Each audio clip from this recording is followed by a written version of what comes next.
M नफीस सलमानी, आप देख रहे हैं भारत न्यूज। मेरे साथ में मौजूद हैं हाफिज गुलाम सरवर और हम आज बात करेंगे एक ऐसी जानकारी को लेकर जिस पर आज पूरे दिन बहुत बवाल तो मचा दिल्ली के अंदर, पर नज़र नहीं गई गोदी मीडिया की। गोदी मीडिया की कतई भी नज़र नहीं गई ही है। आईटीओ दिल्ली के अंदर एक ऐसा चौराहा है जो पूरे दिल्ली को कवर करता है और बड़े बड़े दफ्तर वहाँ मौजूद हैं। और सबसे बड़ी बात, दिल्ली पुलिस मुख्यालय है। दिल्ली पुलिस मुख्यालय के बिल्कुल ही नज़दीक, बिल्कुल दीवार से सटा है जमात-ए-उलमा हिंद का दफ्तर, यानी कि मुख्यालय। उस मुख्यालय के अंदर एक मस्जिद है। उस मस्जिद में लगा है साउंड सर्विस अजान देने के लिए। जहां अजान होती है, उस अजान से कुछ लोगों को इतनी परेशानी हुई कि सुबह 6-7 बजे के करीब एक जत्था बनाकर हिंदू फोर्स के नाम से कोई संगठन, जो कि आज पहली बार देखने को आया है, वो वहां पर विरोध प्रदर्शन दर्ज कराने पहुंचता है और अनिश्चितकालीन धरने पर बैठ जाता है। जय श्री राम के नारे लगाए जाते हैं और कुछ नारे और वीडियो के माध्यम से हम आपको दिखाना चाहेंगे कि इस तरह के नारे थे कि राष्ट्रवादी लोगों को परेशान किया जाता है, हिंदुओं को मारा जाता है, हिंदुओं को के धर्म, यानी कि जब हिंदुओं के धार्मिक प्रोग्राम आते हैं तो उन पर एनजीटी का, यानी कि जो वायलेंस एक प्रोग्राम है, सुप्रीम कोर्ट की गाइडलाइंस है, उसके तहत प्रतिबंध लगा दिए जाते हैं। पर मुस्लिमों की अजान मस्जिदों से प्रतिदिन 5 वक्त होती है, उस पर कोई सुनवाई नहीं होती है, उस पर कोई नज़र नहीं करती है। पुलिस को कटघरे में खड़ा किया गया और यहाँ तक के केंद्र सरकार, सुप्रीम कोर्ट व हाई कोर्ट तक को इसमें घसीटने की कोशिश की गई। और ये उस विरोध प्रदर्शन के हवाले से ये जताने की कोशिश की गई है कि किस तरह मुसलमानों के द्वारा पूरे भारत में उत्पात मचाया जा रहा है। हम वीडियो भी आपको दिखाएंगे और ये भी बताना चाहते हैं हम आपको कि आज सुबह से ही इस पर उत्पात मचता रहा। हालांकि 3-3:15 बजे के आसपास खबर यह भी आई कि जितने भी वहां पर प्रदर्शन करने वाले पहुंचे थे, उन सबको पुलिस ने एक बस में भरकर पता नहीं कहां पहुंचा दिया। वो दूसरी वीडियो में चिल्ला रहे थे कि हमको पुलिस ने गिरफ्तार किया है। हालांकि प्रदर्शनकारियों को पुलिस हटाकर थाने ले जाती है, कुछ देर के बाद में छोड़ देती है। उनको ऐसा नहीं होता कि जेल भेजा जाएगा, वो लंबी प्रक्रिया होती है, उस पर अलग बात करेंगे। बहरहाल वहाँ से कुछ घंटों के उत्पात के बाद उनको हटा दिया गया। किसी भी किस्म की कहीं से भी कोई आवाज़ इस मुद्दे पर सुनने को नहीं आई। तो मेरे साथ जो हाफिज गुलाम सरवर हैं, मैं इनसे बात करना चाहूँगा आज 6 दिसंबर को लेकर और इस विरोध प्रदर्शन को लेकर, और जोड़ूंगा आज के दिन से ही 8 अगस्त यानी कि 8 दिसंबर भारत बंद के आंदोलन, यानी कि किसानों के आंदोलन से। हाफिज साहब, स्वागत है आपका भारत न्यूज में। शुक्रिया आपका, शुक्रिया। हाफिज साहब, हमने आपको वीडियो दिखा दिया, आपने देख लिया किस तरह से सुबह के समय 100-125 लड़के और कुछ लड़कियां एक यूँ कह लो कि भाई विरोध प्रदर्शन करते हुए जमात-उलमा हिंद के दफ्तर पहुंचते हैं और पुलिस को भी धाता बताते हुए विरोध प्रदर्शन करते हैं और कहते हैं कि ये माइक उतरने चाहिए, मस्जिद से माइक उतरने चाहिए। अगर पुलिस नहीं उतारती है तो हमको इजाज़त दी जाए। तो क्या ऐसी इजाज़त पुलिस दे सकती है? देखिए, सबसे पहले तो मैं आपको बधाई देता हूं कि आपने इस संवेदनशील मुद्दे पर आपने तैयार किया कि मैं आवाज़ उठानी चाहिए। और एक बात आपने कही कि गोदी मीडिया जब कहा जाता है तो शायद लोग ये समझते हैं कि कुछ तथाकथित राष्ट्रीय चैनल, लेकिन मैं कहना चाहता हूँ कि नहीं, कुछ तथाकथित राष्ट्रीय चैनल नहीं, सोशल मीडिया एक बहुत बड़ा प्लेटफॉर्म है। शायद कुछ लोग इसकी ताकत को नज़रअंदाज कर देते हों, लेकिन मैं समझता हूं कि बहुत बड़ी ताकत है। और इस वक्त पूरे मुल्क में जो फ़िज़ा को बिगाड़ने की कोशिश हो रही है, वो सोशल मीडिया के ज़रिए ही हो रही है। सोशल मीडिया में जितने भी वेब चैनल्स हैं जो यूट्यूब और फेसबुक वगैरह पे खूब देखे जाते हैं, व्हाट्सएप पे देखे जाते हैं, उसमें भी 3-4 तरह के चैनल्स हैं जो काम कर रहे हैं, यानी विचारधारा कह लें। तो जो एक वैचारिक गिरोह है, उसमें एक गिरोह तो बिल्कुल स्पष्ट है जो राइट की तरफ है, जो भारतीय जनता पार्टी, संघ, आरएसएस, बजरंग दल इत्यादि जितने भी संगठन हैं उसकी वो वकालत करता। दूसरा एक गिरोह है जो सिर्फ मुसलमानों की आवाज़ को उठाता है। कुछ वेब चैनल्स ऐसे भी हैं जो सिर्फ मुसलमानों की बात करते हैं, लेकिन कुछ चैनल्स ऐसे हैं जो कहते हैं कि मैं संविधानवादी हूं, अंबेडकरवादी हूं, बहुजन मीडिया के नाम से उनको जाना भी जाता है। लेकिन वो लोग इस समय बड़े ही चतुराई से मैंने एक वर्ग विशेष को टारगेट करके वो न्यूज़ का सेटअप करते हैं और स्क्रिप्ट तैयार करते हैं। अफसोस ये है कि ऐसे इश्यूज पर, ये संवैधानिक इशू है, आप ये समझिए 6 दिसंबर कोई इशू अब नहीं है, बिल्कुल, वो तो मुद्दा ठीक है, वो मुद्दा खत्म हो चुका है, वो राम मंदिर बन के खत्म हो गया। और ठीक है, मुसलमान न भूला था, न भूला है, न भूलेगा, ये एक अलग मामला है, व्यक्तिगत मामला होगा। हाँ, लेकिन जुमले तौर पर यह कहा जा सकता है कि 6 दिसंबर कोई इशू वैसा नहीं है। लेकिन हम 6 दिसंबर को भुलाना चाहते भी अगर हैं तो हम भुला तो दें, लेकिन ये संविधान को हाथ में लेने की जो प्रक्रिया और प्रवृत्ति शुरू हुई है साहब, इसको हम कैसे भुलाएं। एनजीटी का गाइडलाइन है, ठीक है, एनजीटी का गाइडलाइन है, एनजीटी के चेयरपर्सन समझेंगे, एनजीटी के जो पदाधिकारी है वो समझेंगे, हाई कोर्ट के निर्देश पर एनजीटी ने जो नोटिफिकेशन जारी किया है साउंड के सिस्टम को लेकर कि ध्वनि की गति कितनी हो, उसका लेवल क्या हो, जो ध्वनि प्रदूषण से रोकने के नाम पर जो किया, जो उसमें हॉर्न वगैरह भी इंक्लूड है कि हॉर्न नहीं बजा सकते हैं, किन किन जगहों पर आप हॉर्न नहीं बजा सकते हैं, चालान हो जाएगा। तो ऐसे तमाम मामले हैं।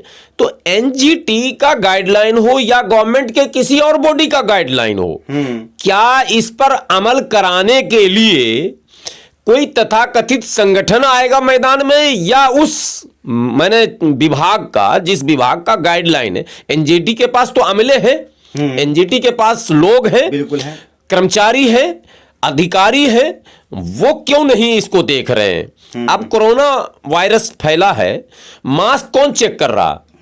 मास्क बजरंग दल चेक करेगा, मास्क शिवसेना चेक करेगा, मास्क जो है वो आरएसएस चेक करेगी, मास्क हिंदू सेना चेक करेगी, मास्क हिंदू फोर्स जिसका नाम अभी आपने लिया वो चेक करेगी, या मास्क इत्तेहादुल मुस्लिमीन चेक करेगा, या कांग्रेस वाला चेक करेगा, या भाजपा? अरे मास्क जो है वो दिल्ली सरकार का एक गाइडलाइन है कि विदाउट मास्क आप चलेंगे तो 2000 आपको चालान भरना है। तो वो चेक कौन करेगा? तो दिल्ली सरकार का एक अमला है, एक फोर्स है, जो इसके जो इन्फोर्समेंट है, जो एक पूरा सिस्टम इनका बना हुआ है, उसको लगाया जाता है चौक चौराहा पर। अभी आप जाते होंगे ना तो हर लाल बत्ती पर आप देखते होंगे रेड लाइट ऑन और इंजन ऑफ, गाड़ी ऑफ। वो कौन है? जरा पूछिए, किसी संगठन के हैं क्या? सरकार ने उनको ड्यूटी पर लगाया। वो सेल्फ डिफेंस एक गिरोह है जिसको सरकार ने बनाया है, वो उसको तैनात किया जाता। ये जो प्रचलन है, देखिए अब 6 दिसंबर आपने छेड़ा, अयोध्या में जो कुछ हुआ आखिरी में हुआ तो सुप्रीम कोर्ट से, जी बिल्कुल, लेकिन सुप्रीम कोर्ट और हाई कोर्ट को लगातार चैलेंज किया गया, नहीं मानेंगे, देख लेंगे, अगर कल नहीं तोड़ी गई तो हम तोड़ देंगे, और लोगों ने तोड़ दिया। 6 दिसंबर को बाबरी मस्जिद को तोड़ने का कोई सरकारी फरमान नहीं था, कोई अदालती फरमान नहीं था, लेकिन तोड़ दिया गया। अब तोड़ने वालों के साथ क्या हुआ, सवाल यह है असल इस मुल्क में। तोड़ने वाले तोड़ने के बाद गर्व से भाषण कर रहे हैं और कह रहे हैं कि मुझे फख्र है, मुझे गर्व है कि मैंने इतिहास के काले धब्बे को मिटाया, जबकि इतिहास पर एक काला धब्बा इन्होंने लगाया और संविधान के कई धाराओं में वो अपराध उन्होंने किया, लेकिन वो आज तक अदालत से बचे रहे। और आखिरी फैसला कुछ दिनों पहले आपको पता होगा, उन सबों को बाइज्जत, अगर बरी ही करना था तो बेइज्जत बरी कर देते, तब भी समझा जाता कि कुछ हो गया। बाइज्जत बरी, आहा, कुर्बान जाइए ऐसे मैंने अदालत पर, ऐसे जज पर। मैं तो कह रहा हूं ऐसे जज मिले तो मैं चरण धो लूं उनके। चलिए, ये तो बाबरी मस्जिद, बड़ा मुद्दा सर, बाबरी मस्जिद से जोड़ के इसको मुसलमान भूलने की कोशिश कर रहे हैं। पर मैं फिर वही कहूंगा, कुछ कथाकथित जो संगठन है वो नहीं भूलने दे रहे हैं। मैं कुछ आपको वीडियो दिखाना चाहूँगा। अब ये वीडियो देखिए कि किस तरह पुलिस को कहा जा रहा है कि अगर आपकी बस की नहीं है, आपकी कोई हैसियत नहीं है, तो हमें कहा जाए इस मस्जिद के लाउड स्पीकर हटाने के लिए। तो देखिए आप, ये देखा आपने किस तरह से एक धमकी भरा लहजा है, और ये पहली बार संगठन सामने आया है। और ये ऐसी यानी कि इसको ऐसा कहा जाए कि मुकद्दस जगह, भाई दिल्ली का जो चौराहा है, हाँ, बहरहाल मुकद्दस तो लफ्ज यहाँ फिट आपका नहीं बैठेगा। चलिए फिट नहीं बिठाना है तो बहरहाल ये तो कह सकते हैं कि बड़ा स्वदेशी इलाका है।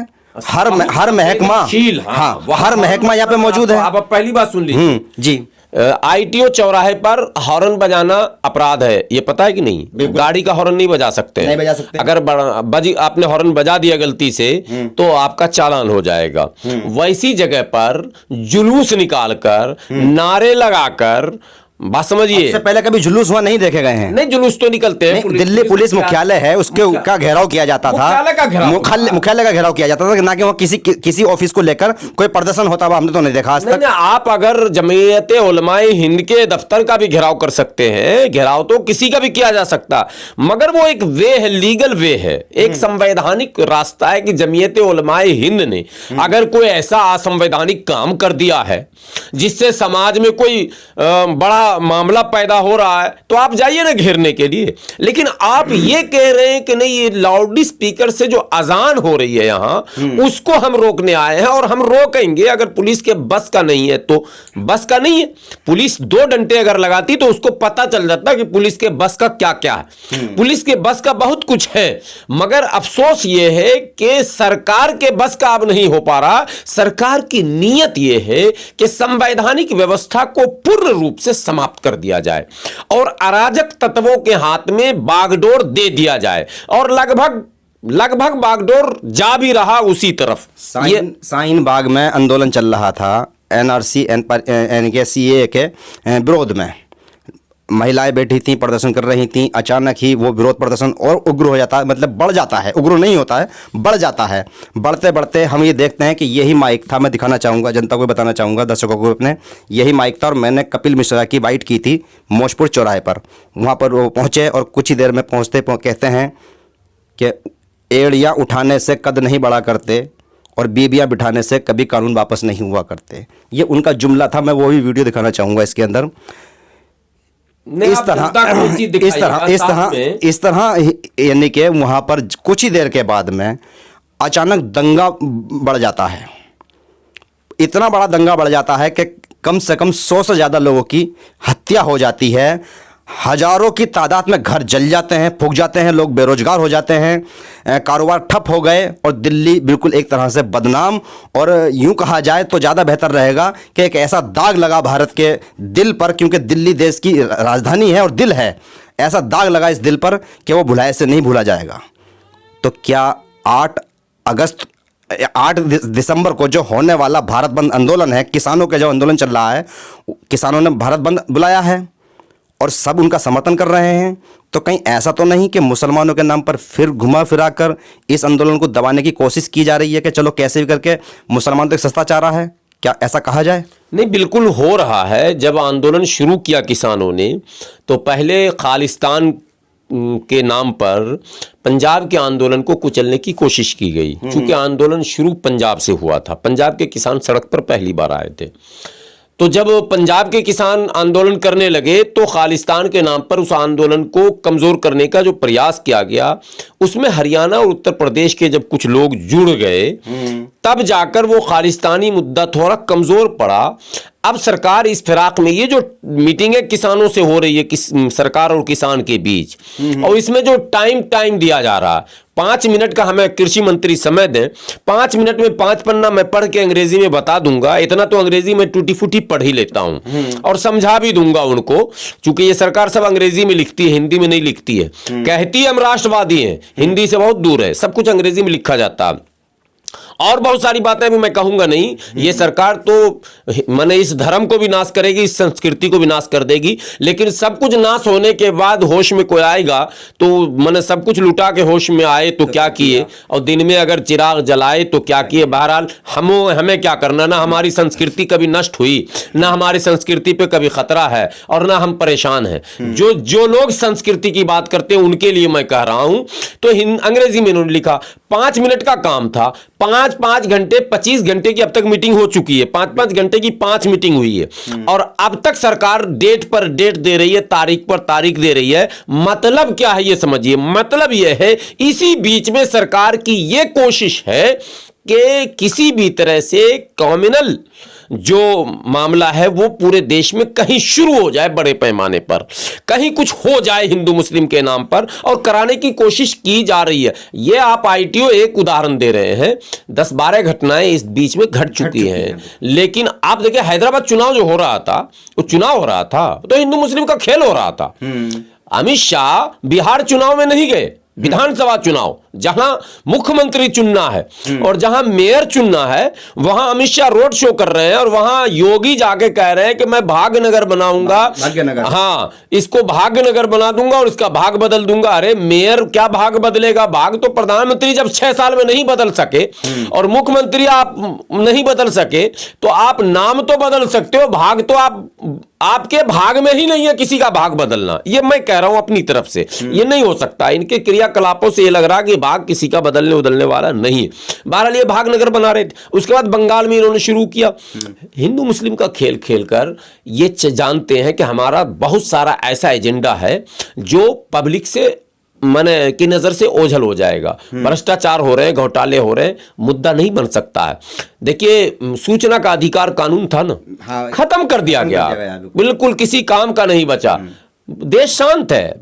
अन्ना हजारे सो रहे हैं रालेगंज सिद्धि में मजे में, गद्दा सोफा सब लग गया। एक बाबा थे 2.25 आंख वाले जी, रोज दंड बैठक करते थे रामलीला मैदान में।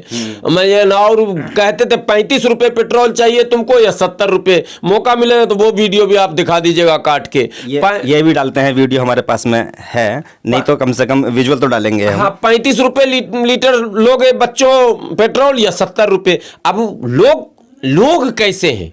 लोगों को 50,000 पब्लिक जाती, बाबा को पकड़ के लाती रोड पर और कहती 35 रुपए कर वरना मार मार के कचूमर बना दूंगा। साहब क्या तमाशा, क्या मजाक। कहां गया वो 35 रुपए वाला? 35 रुपए के नाम पर तो दिया वोट, लेकिन 80 रुपए हो गया। ठीक है, ये सब हो रहा है इस देश में, लेकिन कोई करेगा नहीं। इसलिए नहीं करेगा कि धर्म का अफीम जो है ना वो पिलाया जाता। अभी किसान आंदोलन पे हैं, आप उत्तर प्रदेश के किसानों से जाइए और सरकार के अगेंस्ट कोई प्रश्न कीजिए, वो टाल देंगे। उनके आंदोलन में दम नहीं है। हाँ, वो सब भाजपा के मतदाता और वोटर्स है। ये मैं अब कह रहा हूं, अब तक तो कंगना ट्वीट करती है मैं ये ना, लेकिन मैं कह रहा हूं, बड़े दावे के साथ कह रहा हूं कि वो किसान जो हैं वो भाजपा के मतदाता हैं, भाजपा के वोटर्स हैं। यही किसान अगर कांग्रेस की सरकार होती तो अब तक तो न जाने क्या से क्या कर दिए होते, लेकिन ये नहीं करेंगे। और ये देख लेंगे आप, ये बिल भी वापस नहीं होगा, सरकार नहीं करेगी।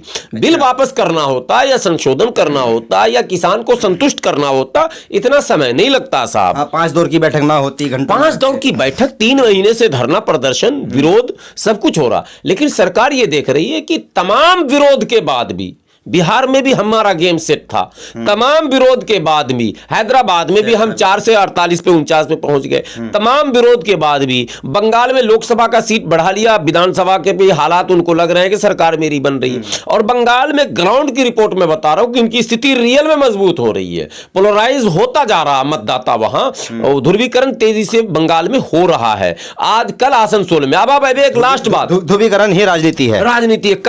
कल आसनसोल में मोटरसाइकिल रैली थी। अंतिम बोल देता हूं मैं ये बात, आप ज्यादा समय हमको नहीं देंगे लगता।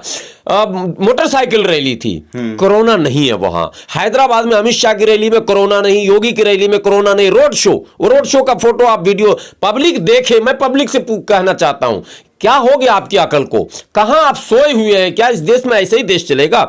जेपी नड्डा का रोड शो हो रहा है, लाखों लाखों की भीड़ है, कोई कोरोना मास्क आज कुछ भी नहीं। अब किसान प्रोटेस्ट कर रहा है और एक भी किसान प्रोटेस्ट में आप देख लें मास्क लगाकर नहीं है। किसान नेता सरकार से, मंत्री से जा रहा है, विज्ञान भवन में वार्ता कर रहा है, एक भी किसान नेता मास्क पहने हुए नहीं है। सरकार के मां ने दूध पिलाया तो उस किसान को पहले गिरफ्तार करे या चालान काट के दिखा दे। कुल मिलाकर कोरोना किसके लिए है? मास्क का चालान कौन भरेगा? वही बेचारा पान वाला, चाय वाला, घूमने वाला, साइकिल वाला, रेहड़ी वाला, पटरी वाला, झल्ली वाला, पल्ली वाला, मिर्ची वाला, यही करेगा और किसी का नहीं होना। यानी सारी परेशानियां इन्हीं के सर पर डाली जाएंगी और आखिरी में माइनॉरिटी और दलित तो है ही बचा हुआ, 2 सेक्शन तो इनके पास है ही जो इनका आलकार है हमेशा। अब मैं ये कहना चाहता हूं, आपने जो सवाल किए, कुल मिलाकर ये जो संगठनों का दौर चल रहा है, पहले आपने सुना वो करनी सेना, हाँ जी, ठीक है, करना धरना कुछ था नहीं, नाम करनी सेना रखा। उसके बाद अब यह आज आपने बताया हिंदू फोर्स, आपने मुझे वीडियो भी दिखाया, बाकायदा बैनर लगा। तो अब जो यह आर्मी भारत के पास है, तो अब तो इसकी जरूरत धीरे धीरे खत्म हो रही है भाई। जब फोर्स है, सेना है, मिलिट्री है, सब इनके पास है, ठीक है, तो यही करेंगे। और इन्होंने सही कहा जो आपने अभी कहा कि पुलिस को वो कह रहे हैं कि तुम्हारे बस का नहीं है। पुलिस तो बेचारी लोकल पुलिस है, फोर्स तो वो है नहीं। फोर्स उसको कहा जाता है जो रिजर्व होता। फोर्स तो लेके वो खुद आ रहा, हिंदू फोर्स। क्या होगा इस देश में? तो कहीं ना कहीं पर्दे के पीछे सरकार, बिल्कुल सरकार ऐसे संगठनों को आगे ला रही है और माइनॉरिटी पर, और वो जो सेक्शन, डाउन सेक्शन जो है हमारे समाज का, जो पसमानदा तबका है, दलित जिसको आप कहते हैं, SC ST पूरा गिरोह, इस पर मेंटली एक मानसिक रूप से इस पर एक दबाव की राजनीति, यानी तुमसे निपटने के लिए यही काफी है। ज्यादा माने फरफराने की जरूरत नहीं है, सड़क पर आने की जरूरत नहीं। मुसलमान सड़क पर आया था तो फोर्स बाद में आई थी, अभी आपने वो पहले ये फोर्स आई थी। रागिनी तिवारी जिसकी कमांडर थी और कपिल मिश्रा जिसका कमांडर था पहले, और इसने कहा कि मैं उठाऊंगा और उठा ही दिया बात समझिए। और बाद में फोर्स आई, और वो फोर्स आई तो इस फोर्स और उस फोर्स ने मिलकर जो किया वो पूरे भारत के लोगों ने देखा। क्या ये किसान आंदोलन में भी ऐसा हो सकता है? बिल्कुल होगा। किसान या तो सरेंडर करेंगे, आज मैं कह रहा हूं बिफोर आप इसको दिखाएंगे, मैं 5 दिनों से घर में ये बात कर रहा हूं अपने बच्चों से, किसान सरकार का कुछ नहीं बिगाड़ सकती। सरकार बहुत मजबूत हो चुकी है और मजबूत सरकार को इन्हीं लोगों ने किया है। अब जब मजबूत कर दिया आपने तो इससे आप मुकाबला नहीं कर सकते, आपको झुककर बात करनी पड़ेगी। और सरकार इस बात को जानती है कि हम इसको झुका ले जाएंगे। ये क्या चीज है? बड़ी बड़ी ताकतों को सरकार झुका ले जाएगी। CA NRC में पूरे भारत में जो प्रोटेस्ट हुआ था उससे बड़ा भी आंदोलन नहीं है किसान का। गुलाम सरवर साहब, आपको जनता सुनती है, आप सोशल एक्टिविस्ट भी हैं और मुस्लिम स्कॉलर भी हैं।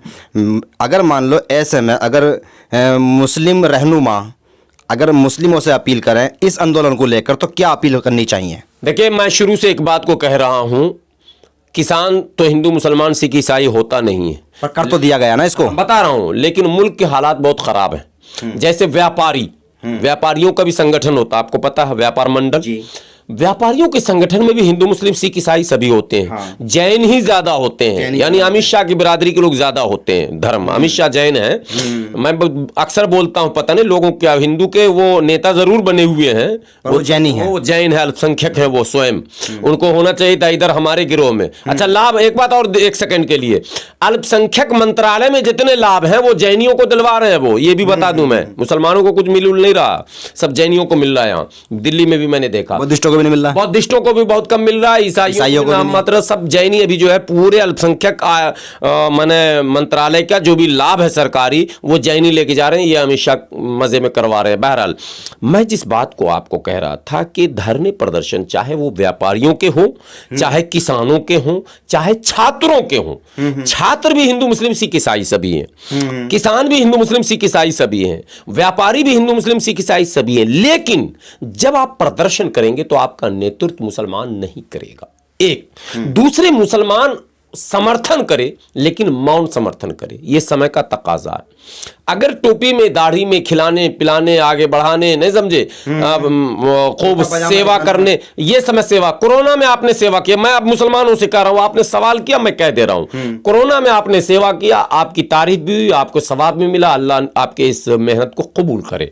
लेकिन अभी किसानों के साथ वो चीज करने का नहीं है। अच्छा, बिल्कुल नहीं है। आप अपने अपने काम में लगे रहिए, अपने अपने इसमें लगे रहिए।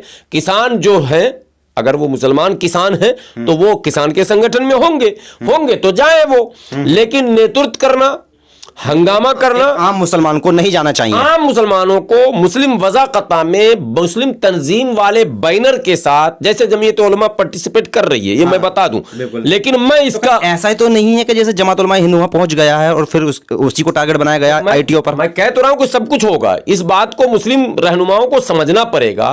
देखिए, इस देश में हिकमत से आपको चलना होगा, और बार बार मैं कह रहा हूं हिकमत से चलना होगा। लोग हिकमत से नहीं चल रहे हैं, वाहवाही लूटने में लगे हुए, चंदा करने में लगे हुए। अरे साहब, लिल्लाहियत लाइए अपने अंदर।